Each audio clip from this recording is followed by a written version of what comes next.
Hello friends, welcome to another video. आज हम आपको लेके चल रहे हैं आमेर। और आमेर जाते टाइम आप जैसे ही पिंक सिटी में घुसेंगे आपको सब गुलाबी ही गुलाबी नजर आएगा। जैसा कि आप देख पा रहे होंगे, आगे कुछ देर चलते ही आपको हवा महल नजर आएगा, जो कि कुछ ऐसा दिखाई देता है।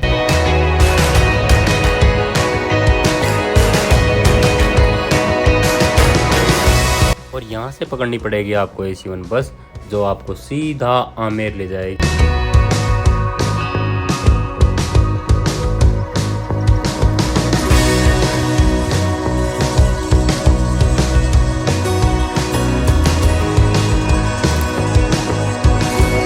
चुके हैं आमेर, जो बाहर से ऐसा दिखाई देता है। आमेर को देखते ही दिल गार्डन गार्डन हो रहा है, बहुत मजा आ रहा है यहाँ पे। आमेर फोर्ट माउठा सागर के किनारे बसा हुआ है। बारिश के समय इस सागर में पानी उच्च स्तर तक आ जाता है। जैसे ही आप अंदर प्रवेश करेंगे आपको 2 गार्डन दिखाई देंगे। ये गार्डन दिखने में बहुत ही खूबसूरत है।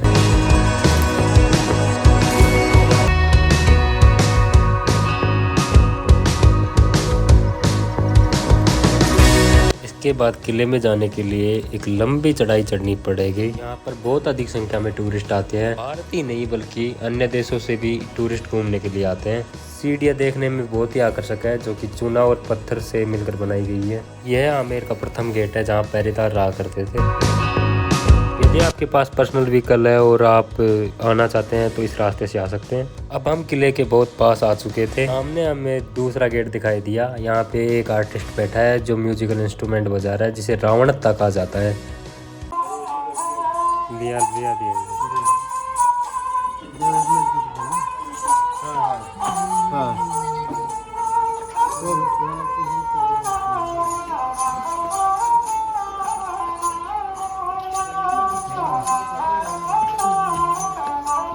जैसे जैसे हम ऊपर चढ़ते जा रहे थे हमें थकान महसूस हो रही थी। पहले यहाँ पे हाथियों की सवारी हुआ करती थी, जो अभी गवर्नमेंट के द्वारा बंद कर दी गई है। यह किला सुंदरता की दृष्टि से बनाया गया था, न कि सुरक्षा की दृष्टि से, इसीलिए यह बहुत ऊंचाई पर नहीं है। अब हम आमेर दुर्ग के मुख्य दरवाजे सूरज पोल की तरफ आ गए हैं, जो कुछ ऐसा दिखाई देता है। यह गेट बहुत ही ऊंचा है, जो सागवान की लकड़ी से बना हुआ है, जो इसे मजबूती प्रदान करता है। दरवाजे के अंदर आते ही आपको 2 तोप रखी मिल जाएंगी, जो देखने में बहुत ही खूबसूरत लगती है। यहाँ पर सैनिकों की परेड कराई जाती थी, और जो आप सामने कमरे देख रहे हैं यहीं पे सैनिक रहा करते थे। आमेर से जयगढ़ का व्यू कुछ ऐसा दिखाई देता है। वहाँ में कुछ फॉरेनर टूरिस्ट दिखे, जिनके साथ हमने सेल्फी ली and I was like oh God, एक बार दिला दे। यहाँ से आगे जाने के लिए आपको टिकट लेनी पड़ेगी, और जैसे ही हम ऊपर चढ़ेंगे हमारा टिकट पंच इन होगा।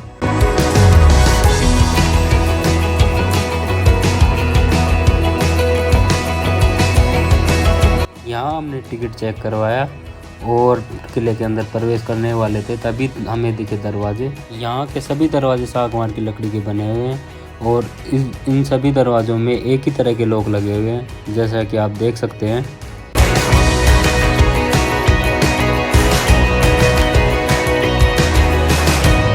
और अब आप देख रहे हैं दीवाने आम। यह राजा का मुख्य दरबार कक्ष हुआ करता था। यहाँ राजा अपने सामंतों, प्रजा और अधिकारी वर्ग से मिला करते थे। इसकी बनावट मुगल कालीन महलों से मिलती जुलती है। यह पुराने जमाने का गीजर सिस्टम हुआ करता था। यहाँ नीचे आग जलाई जाती थी और ऊपर एल्यूमिनियम की परत होती थी, उसके ऊपर टैंक हुआ करता था, जिससे पानी ऑटोमेटिक गर्म हो जाता था। यह पानी नहाने के लिए यूज किया जाता था। यह वह जगह है जहाँ राजा मान सिंह ने केसर की खेती करने की कोशिश की थी, लेकिन राजस्थान की वातावरण के चलते ही वो कामयाब नहीं हो पाए। यहीं पर टर्किश बाथरूम और शौचालय बने हुए हैं, जिन्हें रानियां यूज किया करती थी।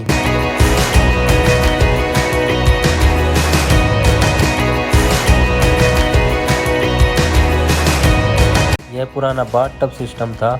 यहाँ बीच में रानी बैठा करती थी और चारों तरफ दासियां बैठकर उसे नहलाया करती थी।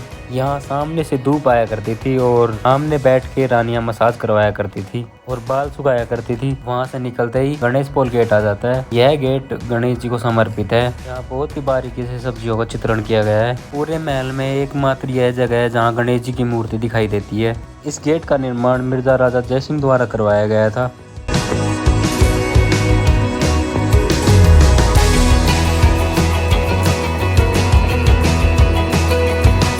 जैसे ही हम अंदर प्रवेश करते हैं हमें एक खूबसूरत पार्क दिखाई देता है जो कि शीश महल के जस्ट सामने है।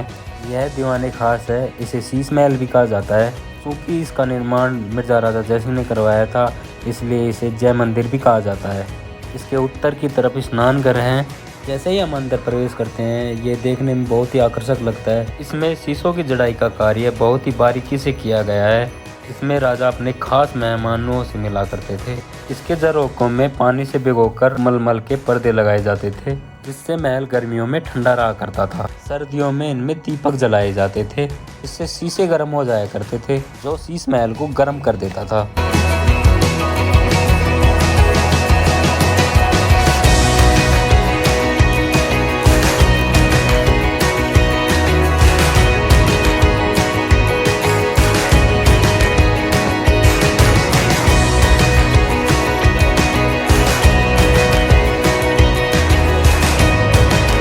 यहाँ हमने एक गार्ड से बात की जिसने हमें यहाँ की पूरी जानकारी दी। हमें शीश महल के बारे में बताया, दीवाने आम के बारे में बताया, दीवाने खास के बारे में बताया।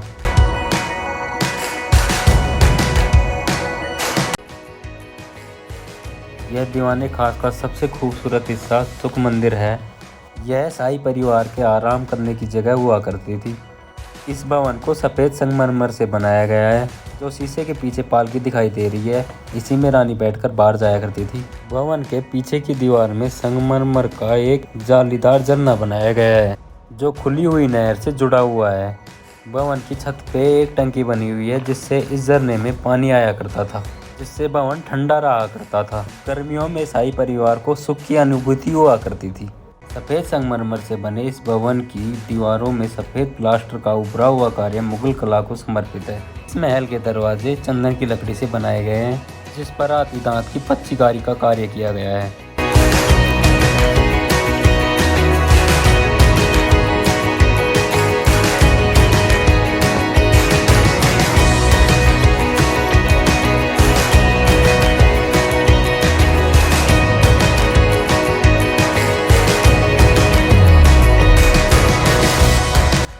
यहाँ पर लगे हुए इस टेलीस्कोप से जयगढ़ दुर्ग को स्पष्ट रूप से देखा जा सकता है। दीवाने आम में सभा हुआ करती थी या कोई उत्सव का माहौल होता था तो रानियाँ इन झरोखों से देखा करती थी। यहीं पे सभी उत्सव मनाए जाते थे। इन छतरियों से आमेर गांव और पुराना आमेर महल स्पष्ट रूप से दिखाई देता है।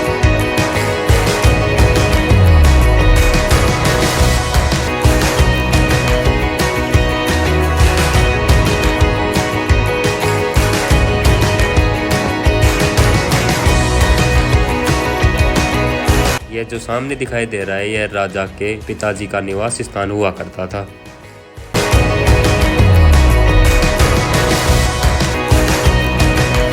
इस रास्ते से हम मानसिंह महल के तल तक पहुंचे।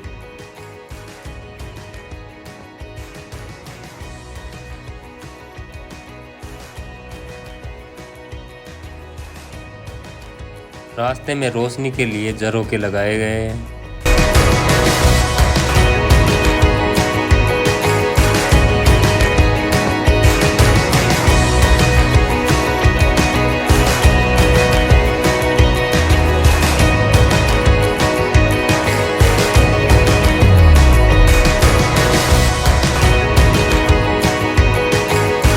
तल से महल का नज़ारा कुछ ऐसा दिखाई देता है।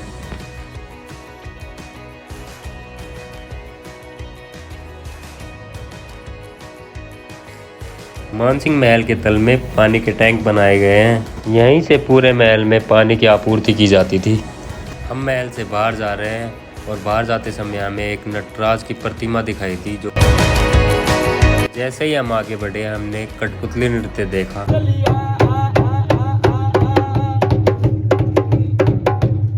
और हम जैसे ही आगे बढ़े हमने देखा एक सुरंग का रास्ता है। कटकालीन परिस्थितियों में आमेर से जयगढ़ जाने वाली ये खुफिया सुरंग है। अब हम सुरंग के अंदर प्रवेश कर रहे हैं, दिखाते हैं आपको कैसी है सुरंग।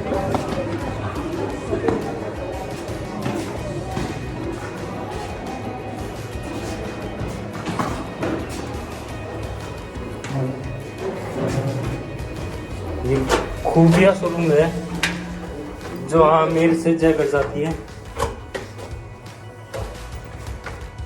आपने ये सुरंग नहीं देखी होगी अभी तक।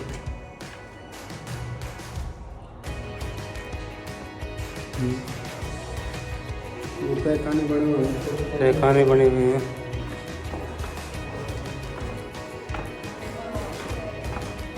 जब कभी आमेर पर संकट की घड़ी आती थी तो राजा आमेर छोड़कर जयगढ़ जाने के लिए इसी सुरंग का यूज़ करते थे। यहाँ से सुरंग के दो रास्ते हैं, जो एक आमेर की तरफ जाता है और एक जयगढ़ की तरफ। तो आप देख सकते हैं बिल्कुल सुरंग साफ है, लाइटिंग व्यवस्था है, इसमें लाइट लगी हुई है और अंधेरा है पूरा। ये 4 बजे बाद बंद हो जाती है। अगर आपको सुरंग देखनी है तो सुबह जल्दी आइए, क्योंकि 4 बजे बाद बंद हो जाती है।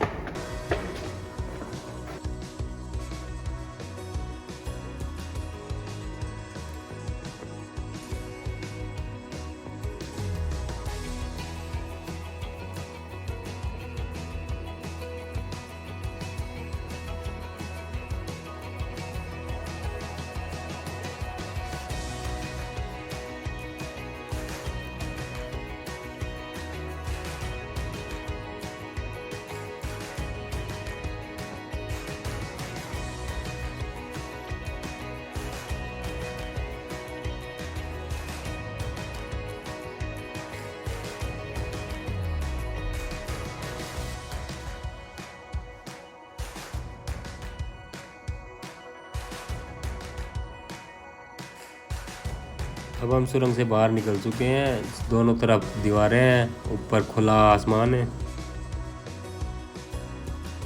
हमने अज्यूम किया था कि सुरंग होगी जिसमें मसाले होंगी, बिल्कुल अंधेरा होगा, पर ऐसा कुछ नहीं है। यहाँ पे में अंधेरा बिल्कुल नहीं था, लाइट लगी हुई थी।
लगभग 10 मिनट का रास्ता तय करने के बाद हम सुरंग से बाहर निकल गए। सुरंग का अंतिम छोर जयगढ़ के दरवाजे के पास निकलता है, जिससे सैनिक आसानी से जयगढ़ किले में प्रवेश कर जाते थे।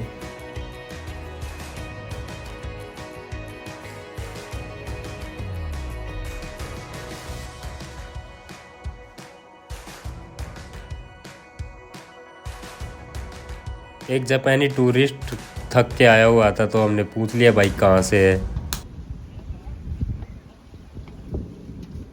Where are you from? From Japan. Japan.